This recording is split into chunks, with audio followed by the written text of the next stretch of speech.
네, 추운 날씨지만 또 예배 자리를 사모하시고 또 기도의 자리를 사모하셔서 이 자리에 나오신 모든 분들에게 하나님의 은혜가 풍성하게 임하시기를 간절히 소망하겠습니다.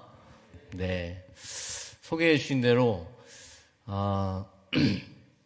목회자 세계에서는 별로 있지 않는 얼굴로 알려진 네, 저는 응암동에 있는 제일성결교회에서 담임 목회한 지 이제 5년 차 되어가고 있는 서경민 목사라고 합니다.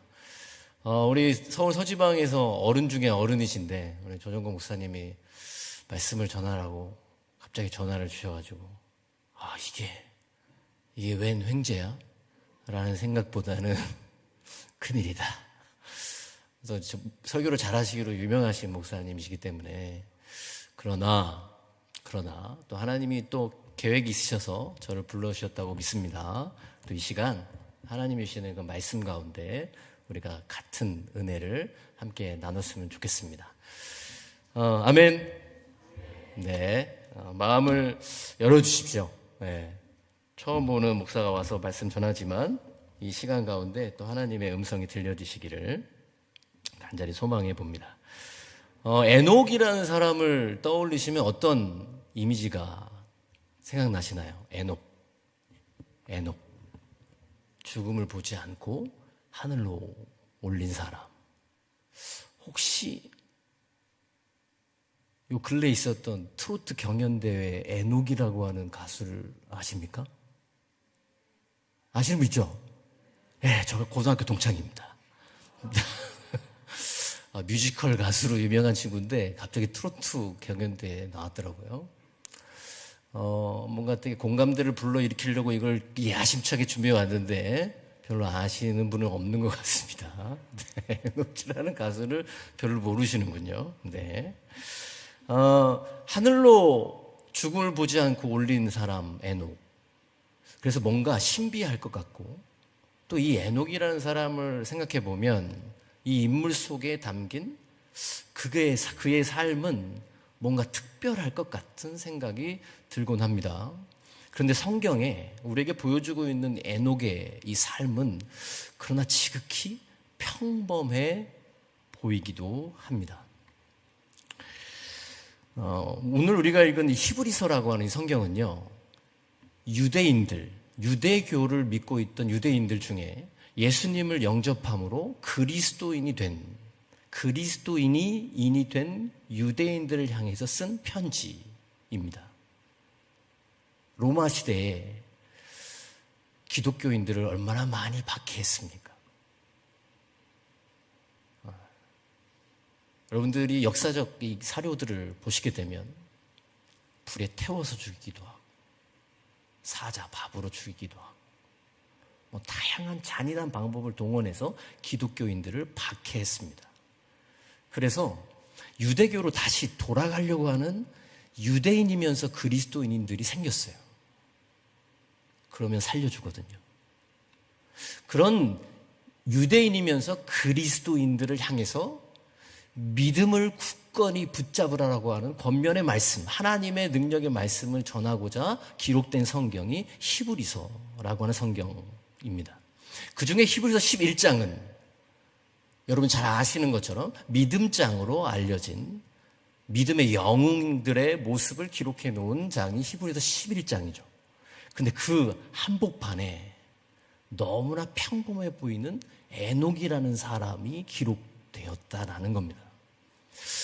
평범해 보이지만 오늘 말씀의 제목처럼 뭔가 비범함이 이 에녹의 인생에 또 에녹의 모습에 있었기에 하나님이 이 히브리서 11장에 에녹의 믿음을 기록한 것 아닐까요? 오늘 이 에녹의 믿음을 우리가 한번 들어가 살펴보려고 합니다. 여러분 창세기를 자세히 보시면 에녹은 홍해를 갈랐습니까? 에녹은 죽은 자를 살렸습니까?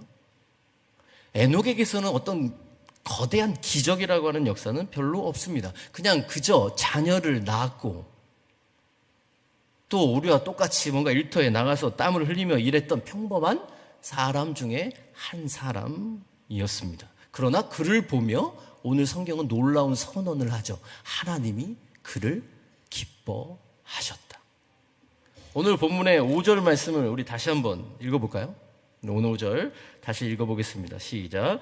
믿음으로 에녹은 죽음을 보지 않고 옮겨졌으니 하나님이 그를 옮기심으로 다시 보이지 아니하였느니라. 그는 옮겨지기 전에 하나님을 기쁘시게 하는 자라 하는 증거를 받았느니라. 아멘. 하나님을 기뻐하신다. 하나님이 기뻐하시는 사람이라고 하는 증거를 하나님이 직접 증언해 주시는 바로 그 사람이 에녹이었다 라고 오늘 성경은 기록해 주고 있는 거죠. 기적을 일으킨 적도 없고 뭔가 거대한 성과를 낸 적은 없으나 그에게 있어서의 평범한 일상들 가운데 에녹은 하나님과 신실하게 한 걸음 한 걸음 걸었던 사람이었음을 창세기에서 우리에게 보여줍니다. 창세기 5장 24절 화면을 보시면 에녹이 하나님과 동행하더니 하나님이 그를 데려가심으로 세상에 있지 아니하였더라. 아멘. 하나님과 동행했다. 에녹의 믿음은 무엇인가? 하나님과 동행했다. 뭐 특별한 건 없어요. 그러나 하나님과 동행한 것을 하나님은 기쁘게 여기셨고 또 그런 에녹의 모습을 히브리서 11장에 이 믿음의 영웅들이 가득한 그곳에 한복판에 에녹을 기록해 놓으셨다라는 거죠. 여러분, 우리는 그리스도인으로서 신앙생활을 다시 한번 생각해 봐야 하는지도 모르겠습니다. 우리는 신앙생활 잘한다 또는 믿음이 좋다라고 한다면 어떤 생각을 가장 먼저 떠올리냐면 무언가 대단한 성과를 이루는 것. 적어도 40일 금식기도 한 번 해야 될 것 같고 뭐 적어도 전도하면 한 100명 정도 전도해야 될 것 같고 뭐 이런 거대한 어떤 일들을 행하는 사람이 하나님 앞에서 믿음이 괜찮은 사람 또는 신앙생활을 제대로 하는 사람이라고 여길지 모르겠어요. 그래서 우리는 어찌 보면 하나님이 가장 소중하게 여기는 그것을 놓치고 있는지도 모르겠습니다. 하나님이 주목하시는 것은요, 우리의 평범한 일상 속에 하나님과 동행하며 사는 것. 그것을 하나님은 오늘도 보기를 원하신다라는 것입니다. 그렇다면 우리 같이 한번 생각해 보고 싶습니다. 하나님과 동행하는 건 어떻게 하는 거죠? 하나님과 동행하는 건 어떻게 하는 걸까요?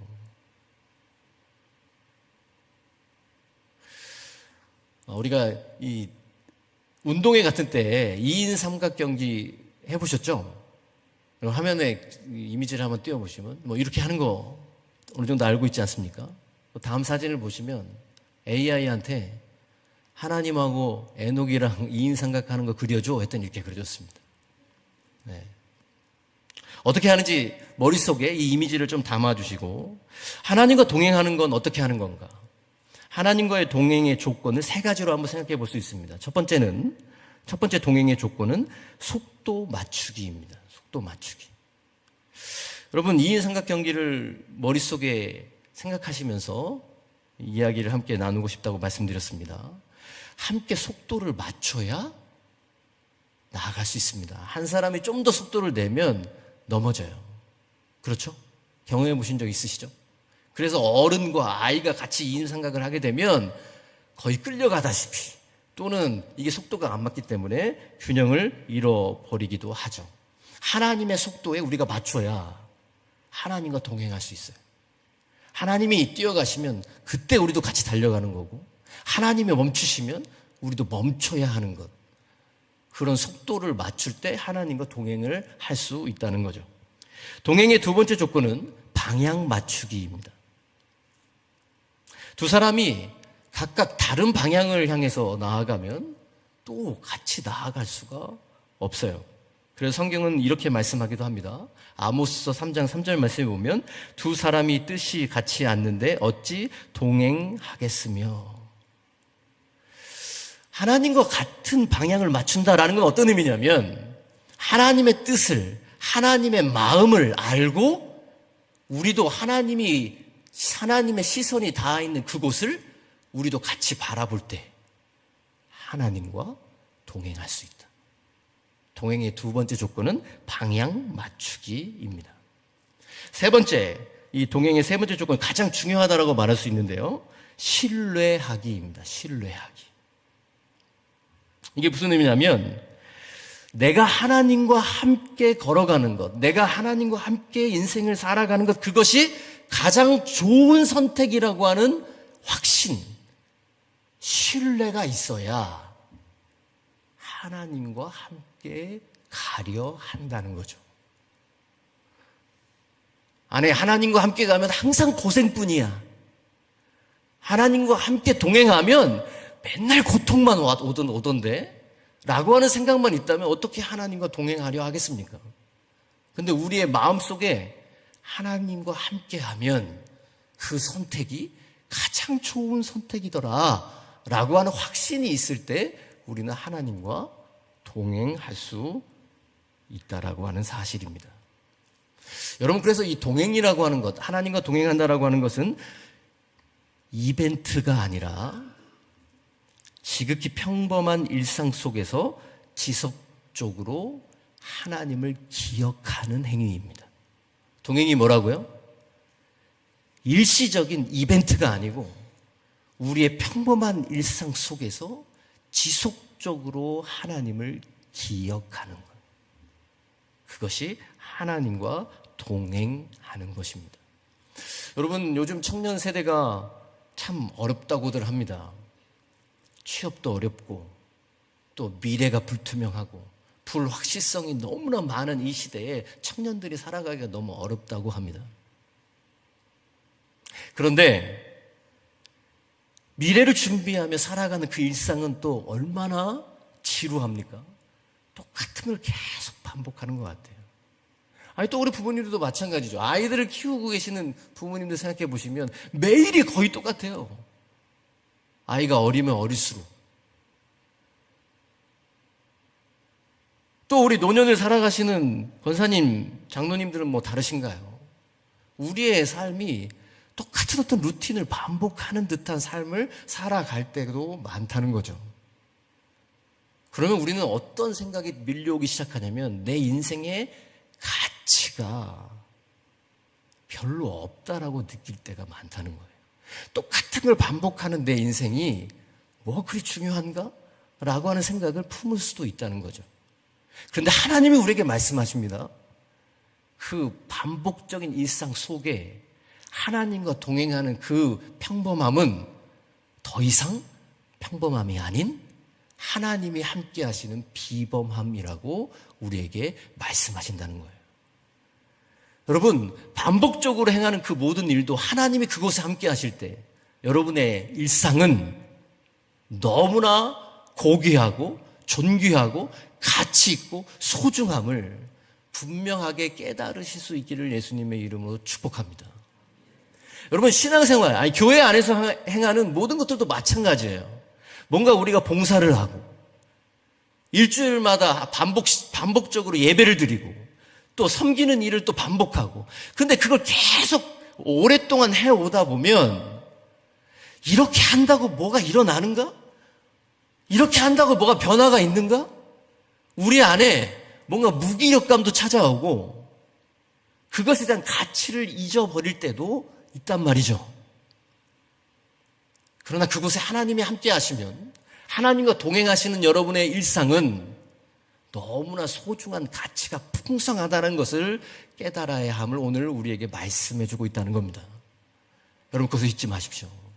여러분이 하고 있는 지금 루틴들, 여러분이 하고 있는 신앙의 반복들, 여러분이 하고 있는 믿음의 여정들의 반복된 그 모든 것들이 하나님이 함께 하시는 자리이기 때문에 너무나 존귀한 자리를 섬기시고 또 해내고 계시고 또 그 자리에 서 계시다는 사실을 잊지 않으시기를 예수님의 이름으로 축복하겠습니다. 그래서 여러분의 가정은, 여러분의 일터는, 또 여러분의 교회는 그 반복적인 일상을 하나님과 잘 해나가는 여러분 때문에, 바로 여러분 때문에 하나님이 기뻐하시는 하나님 나라의 현장이 된다는 사실입니다. 여러분, 그것을 우리가 놓치면 안 돼요. 뭔가 대단한 것, 뭔가 사람들이 보기에 큰 열매, 그것을 바라볼 것이 아니라 오늘 내게 주어진 그 자리, 내가 오늘 해내고 있는 그 반복적인 일상, 그곳에 하나님이 계시며 그곳이 하나님이 너무나 소중히 여기시는 놀라운 삶의 자리라고 하는 것이죠. 그래서 저희 아버지도 목회를 하시다가 10년 전에 은퇴하셨는데요. 그래서 저희 선배 목사님들을 보면 그런 존경심이 생기는 것 같습니다. 저희 아버지도 40년 넘게 목회만 하시다가 이제 은퇴하셨는데, 똑같은 반복적인 어떤 이 목회 현장, 그러나 거기에서 하나님과 함께 살아낸 하나님의 사람들, 바로 여러분이 에녹과 같은 이 히브리서 11장에 기록되어야 할 하나님의 존귀한 분들이라는 사실을 잊지 마십시오.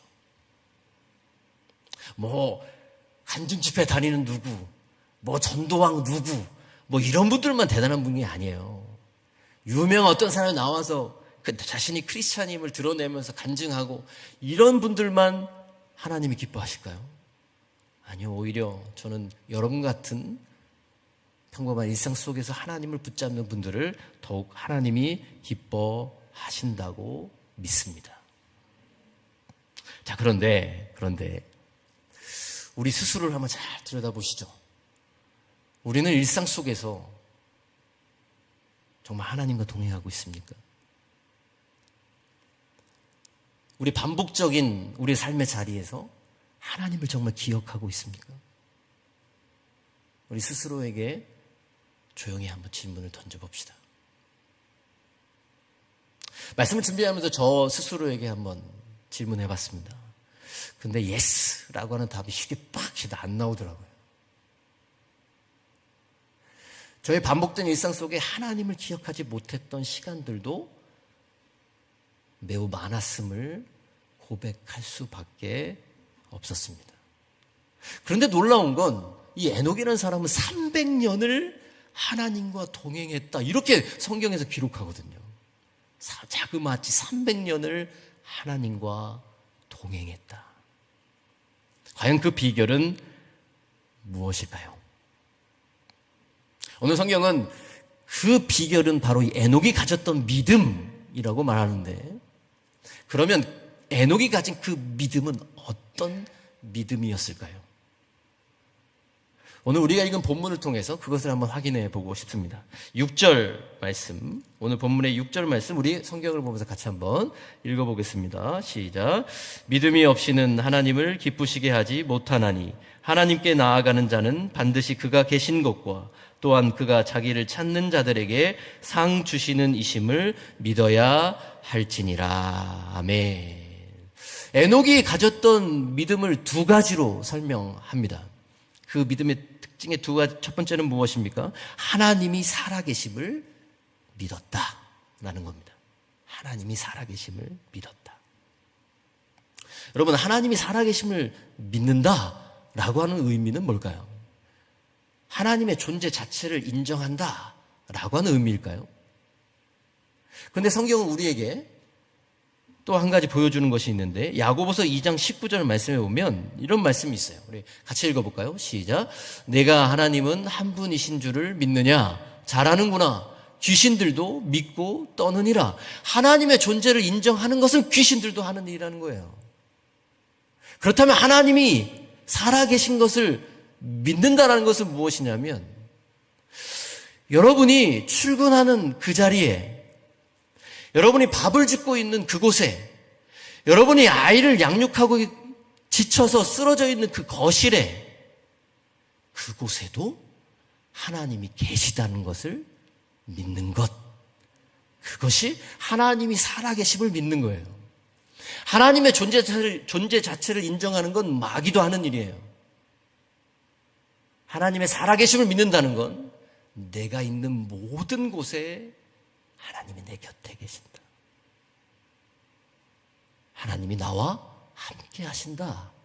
라고 하는 것을 믿는 것이라는 거죠. 두 번째 에녹의 믿음은 어떤 믿음이냐면 하나님을 찾는 자들에게 상 주시는 이심을 믿는 것이다. 라고 오늘 성경은 우리에게 말씀합니다. 하나님과 동행하는 믿음은 일상 속에서 하나님을 찾습니다. 기도한다는 얘기예요. 하나님께 나아가요. 하나님을 찾아요.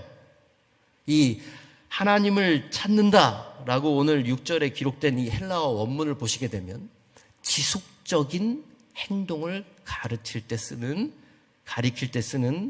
시제를 쓰고 있습니다. 하나님을 지속적으로 찾는다라는 거죠. 하나님이 오늘도 내가 출근하는 그 자리에도, 내가 있는 그 일터에도, 내가 자녀를 양육하고 있는 그곳에도, 내가 예배드리고 있는 이 현장에도 하나님이 있다는 것을 내가 믿기 때문에 내 곁에 계신 그분께 오늘도 기도하는 거죠. 그분을 찾는 거죠. 계속해서, 지속적으로 말입니다. 여러분, 우리의 일상 속에서 하나님을 지속적으로 찾고 계신가요? 찾고 계신가요? 할렐루야네요. 하나님과 동행하는 사람은 그 믿음으로 날마다 주님을 찾으며 살아간다는 것이죠. 그리고 하나님을 찾는 자들에게 하나님께서 상 주심을 믿는 그 믿음이 에녹의 믿음이었다고 말합니다. 여러분, 하나님을 찾는 하나님의 사람들에게 하나님이 주시는 가장 큰 상은 뭘까요? 뭐라고 생각하십니까? 아니, 뭐여야 하겠습니까? 뭐니 해도 현찰이어야 기분이 좋긴 한데, 성경은 우리에게 이것을 가르칩니다. 하나님을 찾는 자들에게 하나님이 주시는 상급, 가장 큰 상급은 뭐냐면 하나님 자신이라고 말합니다. 로마서 8장 32절, 우리 화면을 보면서 같이 한번 읽습니다. 시작. 자기 아들을 아끼지 아니하시고 우리 모든 사람을 위하여 내주신 이가 어찌 그 아들과 함께 모든 것을 우리에게 주시지 아니하겠느냐. 아멘. 하나님은 하나님을 찾는 자들에게 예수님을 주신다고 말씀하십니다. 예수님 안에 생명이 있습니다. 예수님 안에 평안이 있습니다. 예수님 안에 안전이 있습니다. 예수님 안에 승리가 있습니다. 예수님 안에 성공이 있습니다. 예수님 안에 하나님 나라가 있습니다. 믿으십니까? 하나님을 찾는 자들에게 그 예수님을 상급으로 주신다라고 약속하셨습니다. 주님 안에 모든 것이 있습니다. 그래서 오늘도 내 곁에 계신 그분께 우린 기도하며 나아갑니다. 그것이 에녹이 하나님과 300년 동안 동행할 수 있었던 믿음의 비결임을 오늘 성경은 우리에게 가르쳐줍니다. 여러분, 이런 하나님과의 동행의 삶을 실질적으로 살아냈던 구체적인 모습을 그리고 있는 성경의 인물을 말하라고 한다면 저는 다니엘을 꼽고 싶습니다. 다니엘 잘 아시죠? 네, 다니엘은 바벨론에 의해 BC 587년에 남유다가 멸망당할 때 바벨론의 포로로 10대 청소년 시기에 포로로 잡혀갔던 자였습니다. 근데 느부갓네살 왕이 가졌던 이 포로 민족들에 대한 영재 교육의 원칙에 의해서 이 궁전에서 왕실 교육을 받았던 사람이었어요. 근데 뭔가 인정을 받았던 것 같아요. 그래서 이 다니엘이 이 포로 신분 아니겠습니까? 아무리 뛰어나더라도. 그런데 타 제국의 총리가 됩니다. 총리가 돼요. 그 우리는 다니엘서를 읽으면서 와, 역시 하나님이 다니엘을 축복하셨구나 라고 하는 모습도 보지만 어떤 모습도 봐야 되냐면 다니엘이 얼마나 많은 시기와 질투에 시달렸을까. 이것도 볼 수 있어야 합니다. 그 바벨론 땅에서 왕족으로 귀족 계급에서 태어나고 자란 그들에게는 다니엘이라고 하는 사람은 어떤 존재였을까요? 눈에 가시 같은 놈이죠. 다니엘이 얼마나 인정을 많이 받았냐면요, 바벨론, 그리고 그 다음 제국인 성경에서는 메대 이렇게 표현하죠.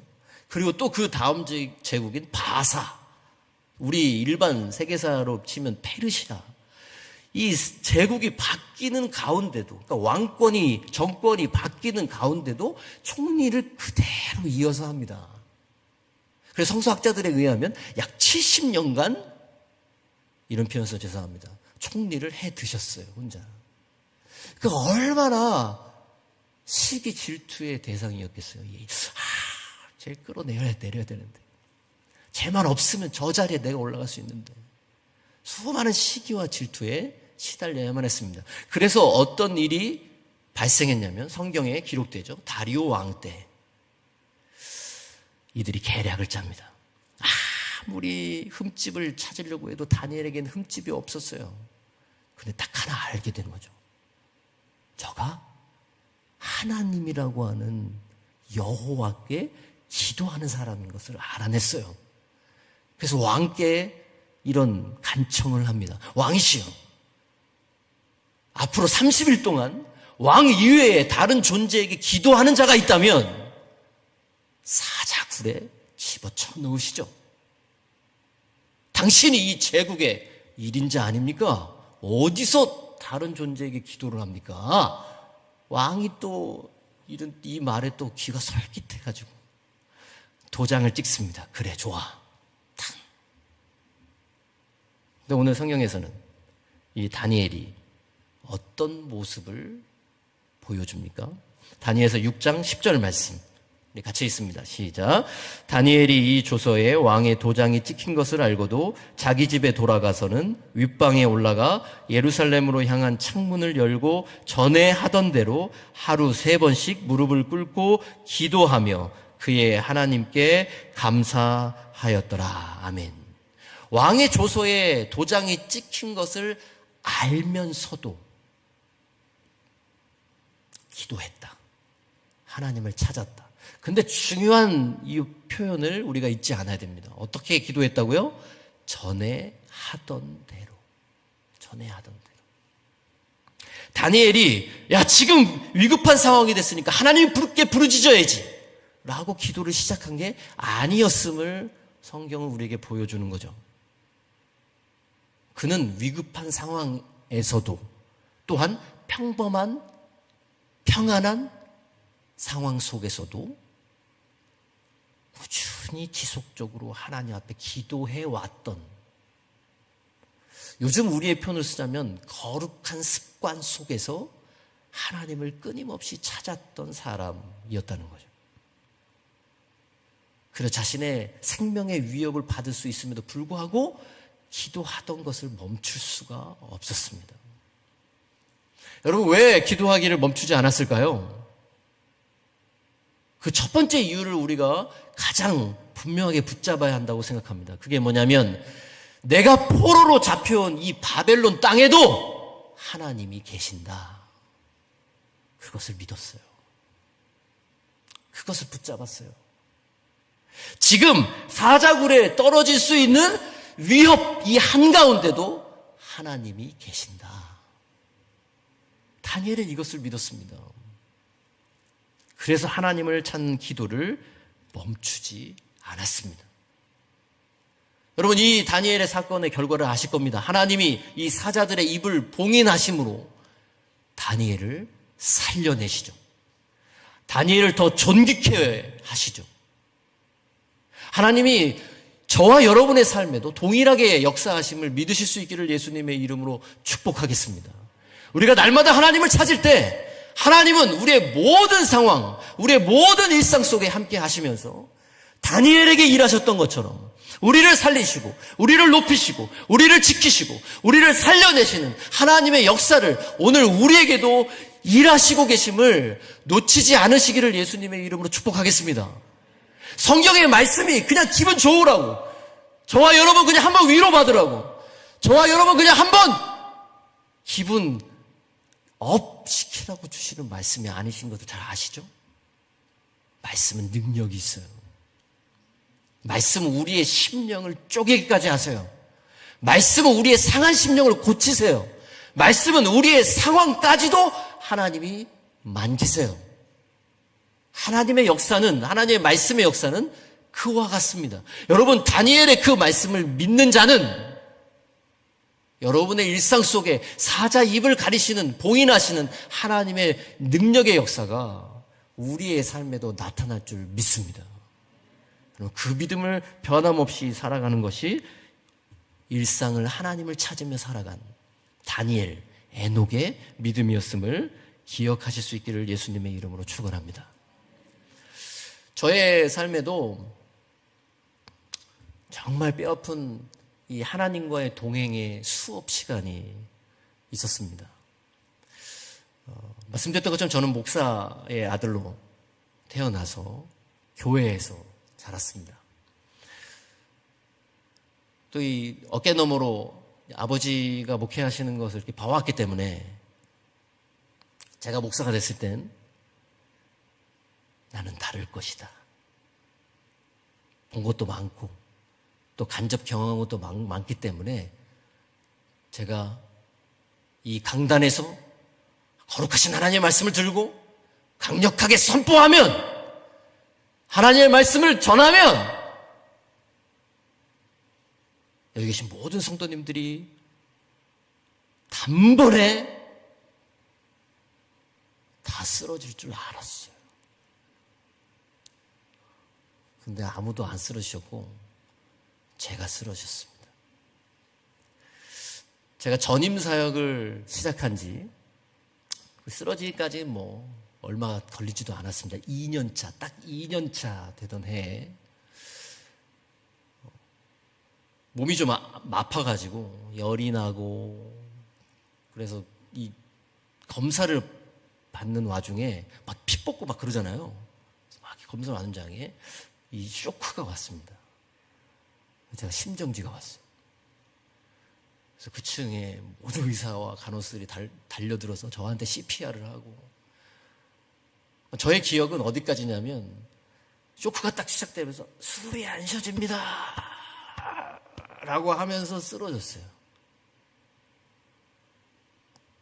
그리고는 기억이 없어요. 깨어나니까 여기 막 뭔가 막 붙여있고 의사들이 막 모여있고 그런 상황이었습니다.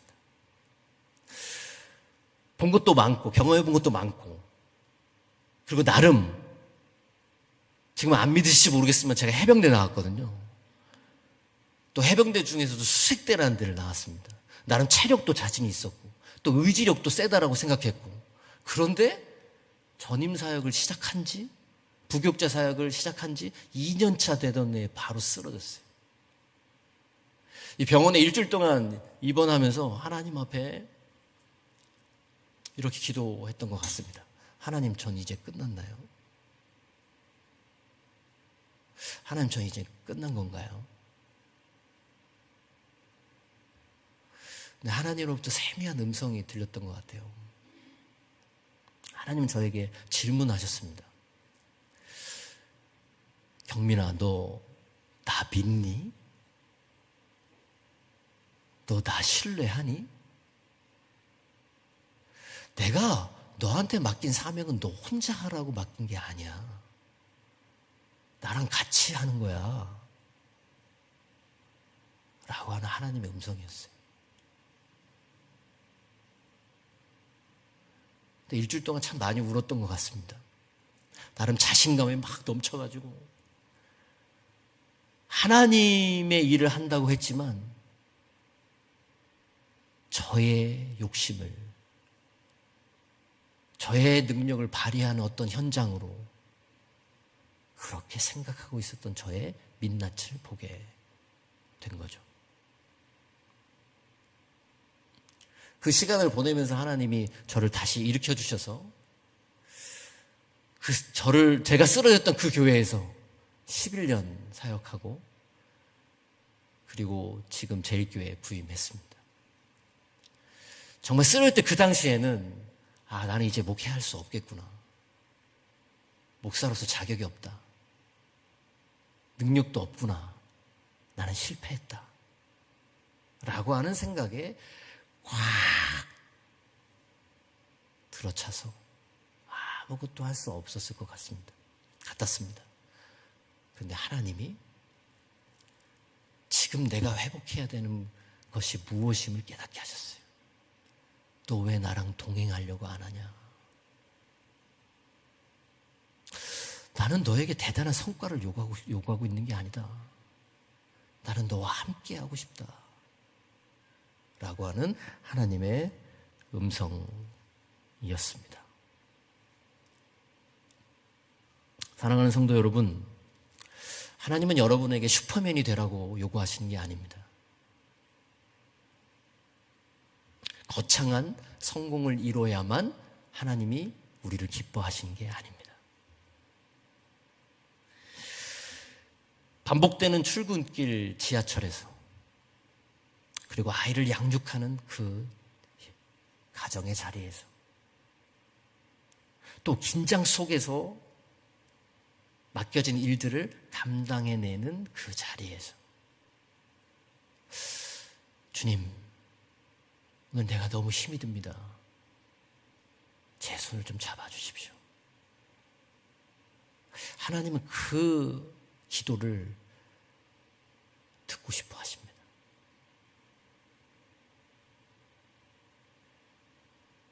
정말 작은 목소리지만 하나님을 찾는 그 목소리를, 그 마음을 하나님은 듣고 싶어 하신다고요.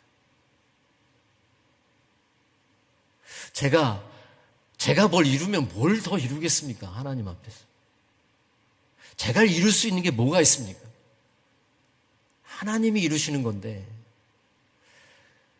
그 하나님의 이루심의 역사의 가장 중심에 있는 하나님과 동행해야 함을 잊고 살았던, 혹시 우리의 모습은 있지 않습니까? 하나님을 간절히 찾는 그런 믿음의 사람으로 일상을 살아내시기를 예수님의 이름으로 축복하겠습니다. 그렇게 하나님을 찾을 때 하나님을 소유한, 예수 그리스도를 소유한 우리는 누구보다도 부유한 자입니다. 사도 바울의 고백이 저와 여러분의 고백이었으면 좋겠습니다. 고린도 후서 6장 10절 공동 번역으로 우리 같이 한번 읽어보겠습니다. 우리의 고백으로 읽겠습니다. 시작. 슬픔을 당해도 늘 기뻐하고, 가난하지만 많은 사람을 부유하게 만들고, 아무것도 가진 것이 없지만 사실은 모든 것을 가지고 있습니다. 맞습니다. 사도 바울은 세상적으로 하나님의 일을 감당할 때 아무것도 소유하지 못했습니다. 그런데 그는 이렇게 말합니다. 내가 예수 그리스도를 소유했기 때문에 나는 모든 것을 가진 자로다. 저와 여러분이 바로 예수 그리스도를 소유한, 모든 것을 소유한 하나님의 사람으로 오늘 일상을 살아내고 있음을 기억하시기를 예수님의 이름으로 축원하겠습니다. 하나님이 여러분 도와주십니다. 여러분의 삶의 자리에 하나님이 함께 하십니다. 하나님이 여러분을 인도하십니다. 그걸 잊지 않고 오늘을 살아내시는 믿음의 사람들, 우리 새샘교회 모든 성도님들 다 되시기를 예수님의 이름으로 축복하겠습니다.